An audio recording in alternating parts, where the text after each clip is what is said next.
கண்டிப்பா இருக்கும்.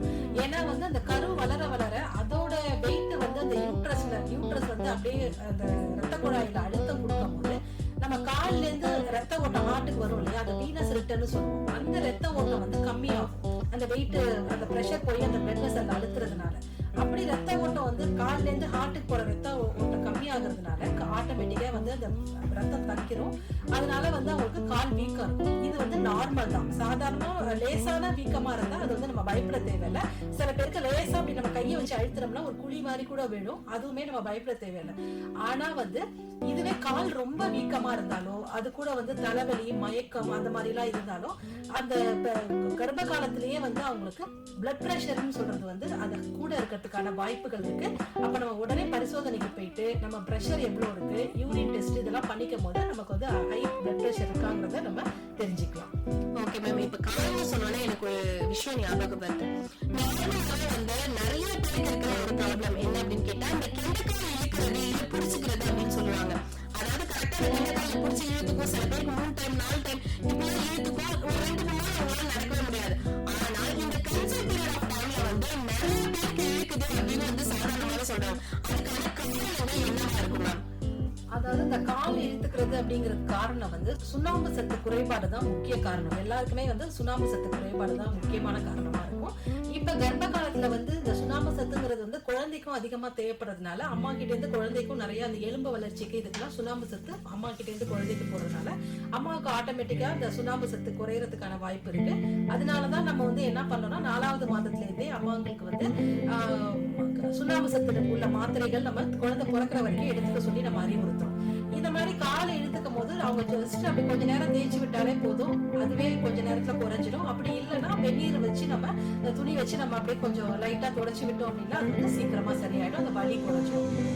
Okay ma'am, okay ma'am, super ma'am. இந்த கொஸ்டின் வந்து நிறைய பேர் கேட்டுட்டு இருந்தாங்க. இதுக்கான பதில் கிடைச்சிருக்கும் அப்படின்னு நான் நம்புறேன். இப்போ கேட்க போறது வந்து ரொம்ப மெயினான ஒரு கொஸ்டின்.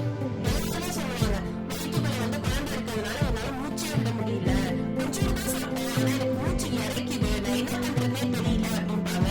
சோ இந்த மாதிரி கஷ்டப்படுறாங்க மேம். இதுக்கான ரீசன் என்ன மேம்? இது சரி எதை தவிர்த்து அவங்க வந்து ஃப்ரீயா மூச்சு விட முடியும் மேம்? அதை பத்தி சொல்லுங்க மேம். அதாவது மூச்சு விட கஷ்டமா இருக்கிறதுங்கிறது வந்து கடைசி 3 மாதம் இல்ல கடைசி மாதத்துல தான் வந்து அவங்களுக்கு இந்த சிறப்பா இருக்கும். அதுக்கு முன்னாடி இது இருக்கிறதுக்கான வாய்ப்புகள் கம்மி தான். இப்ப இந்த கடைசி மாதத்துல கடைசி 2 மாதத்துல பார்த்தா அந்த வயிறு குழந்தை வளர வளர கர்ப்பப்பை வந்து அதோட இடத்தை விட்டு பெருசா வரும்போது அது நெஞ்சுக்கிட்ட வந்து இவ்வளவு பெருசா இருக்கு இல்லையா, அதனால வந்து அவங்களுக்கு அந்த லங் கெப்பாசிட்டி குறையும் போது மூச்சு விட கஷ்டப்படுவாங்க. அதுக்கு அவங்க என்ன பண்ணலாம் அப்படின்னா வந்து உணவு வந்து சாப்பிடும் போது ஒரே டைம்ல அதிகமா சாப்பிட்டாங்கன்னா அதுவே அவங்களுக்கு வந்து மூச்சு விட கஷ்டமா இருக்கிற மாதிரி இருக்கும். அதே மாதிரி இடைவெளி விட்டு அவங்க உணவு எடுத்துக்கிட்டாங்க அப்படின்னா இந்த மாதிரி தொந்தரவுல இருந்தெல்லாம் அவங்க தொந்தரவுகளை தவிர்த்துக்கலாம். அது மாதிரி அவங்க வந்து படுக்கும் போது வந்து என்ன பண்ணலாம் அப்படின்னா ரொம்ப மூச்சு விட கஷ்டமா இருக்கு அப்படின்னா கொஞ்சம் சாஞ்ச மாதிரி தலையை கொஞ்சம் தூக்குன மாதிரி அவங்க வச்சுக்கும் போது வந்து அவங்களுக்கு வந்து கொஞ்சம் கஷ்டம் இல்லாம இருக்கும். அது வந்து அவங்க வந்து என்ன பண்ணலாம், இதுவே வந்து மூச்சு விட ரொம்ப சிரமமா இருக்கு அப்படின்னும் போது ரொம்ப கஷ்டமா இருக்கு அப்படின்னும் போது அவங்க என்ன பண்ணணும்னா கண்டிப்பா மருத்துவமனையை அவங்க அணுகணும். ரொம்ப பெரிய ப்ராப்ளம் கிடையாது. ரொம்ப அதிகமான தொந்தரவு இருந்தா உடனே மருத்துவமனை போகலாம். மற்றபடி வந்து அவங்க உணவு வந்து சரியா கொஞ்சம் கொஞ்சமா சாப்பிட்டாங்கன்னு சரி பண்ணிக்கலாம். Okay ma'am, okay ma'am. அதே மாதிரி அவங்க படுக்கும் போது தலையை தூக்கி இந்த மாதிரி வைக்கணும்னு சொன்னாங்க இல்லையா, அதே மாதிரி இந்த கால் ரத்த ஓட்டம் இருக்கணும் அப்படின்றதுக்காக என்ன பண்ணா காலையும் அவங்க கொஞ்ச நேரத்துக்கு வந்து ரைஸ் பண்ணி வைக்கணும். கொஞ்சம் தூக்குற மாதிரி தலகாணி வச்சு கொஞ்ச நேரம் வச்சுக்கணும். ரத்த ஓட்டம் வந்து சீரா இருக்கும். கால் இருந்து இருக்கும், அந்த வீக்கமும் கொஞ்சம் படிக்கும். அது மட்டும் இல்லாம அவங்க என்னன்னா வந்து ஒரே பொசிஷன்ல ரொம்ப நேரம் இருக்கக்கூடாது, ஒரே இடத்துல உட்கார்ந்து இருக்கக்கூடாது, ஒரே இடத்துல ரொம்ப நேரம் நின்றுட்டு இருக்கக்கூடாது. அது மாதிரி பொசிஷனை கொஞ்சம் அடிக்கடி அவங்க மாத்திக்கிறது நல்லது. அது மாதிரி படுக்கும் போதும் அவங்க ஒரு சைடு ஒரு கழிச்சு தான் படுக்கணும், நேரா மல்லாக்க படுக்கும் போது என்ன ஆகும்னா அந்த குழந்தையோட அந்த கர்ப்பப்பையோட வெயிட் வந்து மறுபடியும் ரத்த குழாயில அழுத்தும் போது அந்த அம்மாவுக்கு வந்து பாத்தீங்கன்னா பிரஷர் வந்து ரொம்ப கம்மியாயிடும், லோ பிபின்னு சொல்லுவாங்க, அது போறதுக்கான வாய்ப்பு இருக்கு. அப்ப எப்பவுமே ஒரு கழிச்சு தான் படுக்கணும், ஒரு சைடா தான் படுக்கணும் நம்ம அவங்கள அறிவுறுத்தலாம். ஒரு சைட்ல இருந்து இன்னொரு சைடு அவங்க திரும்பி படுக்கும் போது டக்குனு திரும்ப கூடாது, அவங்க எழுந்து உட்கார்ந்து பொறுமையா தான் இந்த பக்கம் திரும்பி படுக்கணும். சரி, ஓகே மேம், ரொம்ப சூப்பராவே சொன்னீங்க. ஆக்சுவலி இது எல்லாமே நம்ம அந்த காலத்துல ஃபாலோ பண்ண ஒரு விஷயம் தான். ஆனா காலத்துல நம்ம ஏற்றுக்கிறதுக்கு மறுத்துட்டோம் தான் சொல்லணும். சோ முடிஞ்ச அளவுக்கு இதெல்லாமே ஃபாலோ பண்ணுங்க. இது எல்லாமே உங்களுக்கான கேள்வியை தான் நான் இப்ப கேட்டுட்டு இருக்கேன். சோ உங்க எல்லாருக்கும் புரிதல் ஏற்படும் அப்படின்னு நான் நம்புறேன். அடுத்து நான் கேட்க போறது மெயினான கொஸ்டின் மேம். ஹைஜீனிக் அப்படிங்கிறது வந்து எல்லாருக்குமே தேவைப்படுற ஒரு விஷயம் தான். அதுவும் இந்த கர்ப்பகால டயத்துல வந்து எப்படிலாம் வந்து அவங்க ஹைஜீனிக் growth பத்தி அவங்க தெரிஞ்சுக்கணும். அதை பத்தி தெரிஞ்சுக்கிறது மட்டும் இல்லாம எப்படி அவங்களுக்கு நம்ம புரிதலை கொண்டு போய் சேர்க்கறது மேம், அதை பத்தி சொல்லுங்க மேம். அதாவது ஹைஜீன்ற வந்து ரொம்ப ரொம்ப முக்கியமான விஷயம். அதாவது உடலை வந்து நம்ம வந்து சுத்தமா வச்சிருக்கிறது. அதாவது டெய்லி கர்ப்பிணி பெண்கள் வந்து கண்டிப்பா டெய்லி அவங்க வந்து குளிக்கும் போது வந்து அவங்க வந்து என்னன்னு பார்த்தோம்னா, சில பேருக்கு வந்து பாத்தீங்கன்னா அந்த வஜைனல் டிஸ்சார்ஜ் நம்ம சொல்றோம், அது வந்து என்னன்னு பாத்தீங்கன்னா வெள்ளப்படுதல் சில பேருக்கு இருக்கும். அதை வந்து அவங்க குளிக்கும் போது வார்ம் வாட்டர் வச்சு வெது தண்ணியில வச்சு அவங்க அதை சுத்தமா வாஷ் பண்ணிக்கணும். அது மட்டும் இல்லாம உடை வந்து கொஞ்சம் லூஸான உடையா காட்டன் ட்ரெஸ்ஸா போட்டுக்கிறது ரொம்ப நல்லது. ரொம்ப டைட்டாவும் ட்ரெஸ் போடக்கூடாது. அது மாதிரி துவைச்ச துணிகள்லாம் அவங்க போட்டுக்கிறது நல்லது. இந்த மாதிரி அவங்க சுத்தமா இருக்கும் போது தான் எந்த கிருமிகளும் அவங்கள அண்டாம அவங்க எந்த தொந்தரவும் இல்லாம அவங்களால இருக்க முடியும். ஓகே மேம், ரொம்ப சூப்பரா சொன்னீங்க மேம். இதுல ஒரு கொஸ்டினை எடுத்து நான் வைக்க போறேன். என்ன அப்படின்னு கேட்டா, இது எல்லாரும் தெரிஞ்சுக்கக்கூடிய ஒரு விஷயம். அதாவது மார்பகம் வெளிவடிவும் பெருசாகும்பாங்க. அது மட்டும் இல்லாம அந்த கொடுக்கிற போஷனுக்கு அது வரும்பொழுது என்னென்னலாம் பண்ணணும், அந்த வெளிவடைறதுக்கான காரணம் என்ன மேம், அதை பத்தி சொல்லுங்க மேம். அதாவது ஒரு பெண் வந்து குழந்தை பிறந்ததுக்கு அப்புறம் தாய்ப்பால் கொடுக்கணும் அப்படின்னா அந்த மார்பக வளர்ச்சிங்கிறது வந்து அந்த கர்ப்பிணி பெண் அந்த 10 மாசத்துல தான் வந்து அந்த மார்பகம் வந்து வளர்ச்சி அடையும். அப்ப அந்த வளர்ச்சி அடையும் போது வந்து கொஞ்சம் அந்த அம்மாவுக்கு வந்து பார்த்தா வெயிட்டா இருக்கிற மாதிரி இருக்கும். மார்பகம் வந்து ஒரு வெயிட்டாவோ கொஞ்சம் தூக்க முடியாம ஒரு மாதிரி ரொம்ப ஒரு டிஸ்கம்ஃபர்ட்னஸ் இருக்கும் அவங்களுக்கு. ஆனா வந்து அதெல்லாமே வந்து அவங்க அப்ராப்ரியேட்டா கொஞ்சம் ட்ரெஸ் அந்த இன்னர்ஸ் வந்து கரெக்டா போடும் போது அதெல்லாம் சரி பண்ணிக்கலாம். இதுல முக்கியமான விஷயம் என்ன அப்படின்னு பார்த்தா, அவங்க வந்து குளிக்கும் போதே வந்து மார்பக காம்பு வந்து சரியா இருக்கா அப்படின்னு பார்க்கணும். காம்பு வந்து வெளியில இருந்தது அப்படின்னா குழந்தை பிறந்ததுக்கு அப்புறம் அவங்களுக்கு தாய்ப்பால் கொடுக்கறதுக்கு அது ரொம்ப சுலபமா இருக்கும்.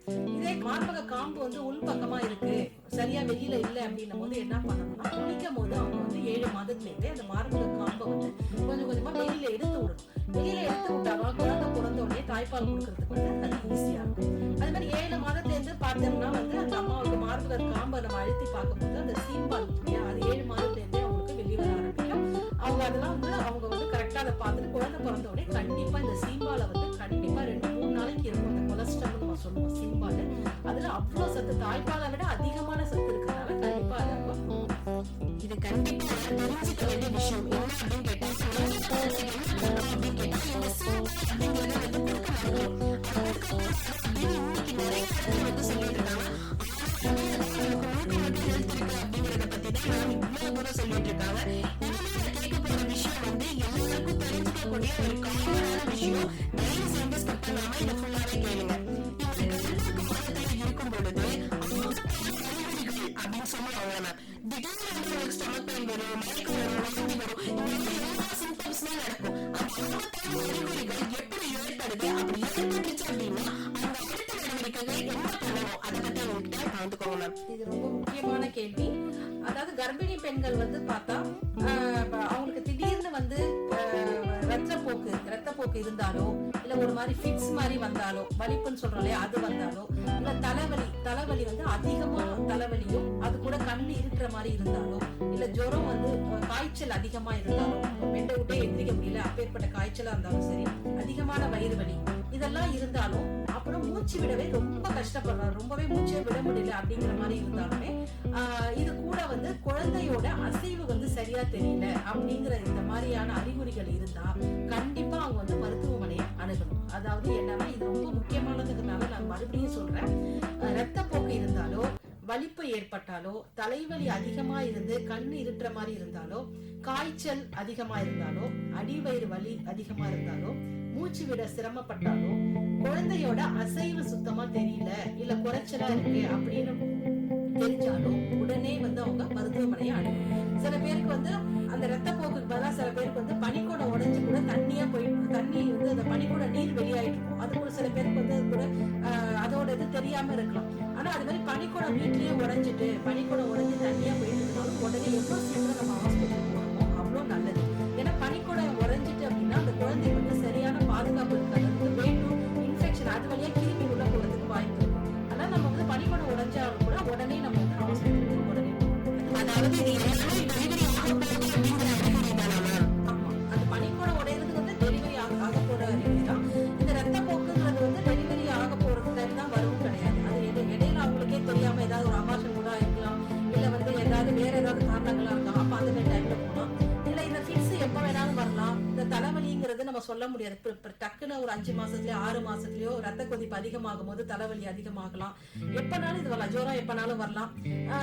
மூச்சு விட கஷ்டமா இருக்கிறது எப்பனாலும், மேபி அவங்களுக்கு ஆல்ரெடி வந்து சின்ன பிள்ளைல இருந்து அந்த வீசிங் ப்ராப்ளம் இருக்கிறதுக்கான வாய்ப்பு இருக்கு. அந்த மாதிரி எல்லாம் இருக்கும் போது அவங்க உடனே மருத்துவமனையை அணுகும். Okay ma'am. எல்லாருமே ஒரு புரிதல் ஏற்பட்டிருக்கும் அப்படின்னு நம்புறேன். நம்ம எல்லாரும் நினைச்சிட்டு இருக்கோம் ஒரு சின்ன விஷயம் தான், இதை வந்து எப்ப வேணாலும் நம்ம சால்வ் பண்ணிடலாம் நினைச்சிட்டு இருக்கோம். முக்கியமா ஒரு கோடை சுமக்கிற நீங்க தான் தயார் எடுத்து உங்களை பார்த்துக்கணும். ஒரு சின்ன விஷயம் ஏதாவது ஒண்ணு நடந்தாலுமே தயவு செய்து உடனே மருத்துவமனையை நீங்க அணுகிறது ரொம்ப நல்லது. ஒரு நல்ல டாக்டர் நீங்க பார்த்துட்டு அதுல என்ன இருக்கு அப்படின்னு நீங்க தெரிஞ்சுக்கிட்டீங்கன்னா பிரச்சனை கிடையாது. எல்லாத்தையுமே ஸ்கிப் பண்ணி தள்ளி போட்டுட்டே இருக்காதீங்க. ஸோ அதுக்காக தான் இன்னைக்கு மேம் வந்து இவ்வளவு புரிதலான விஷயம் எல்லாம் கொடுத்துட்டு இருக்காங்க. வந்து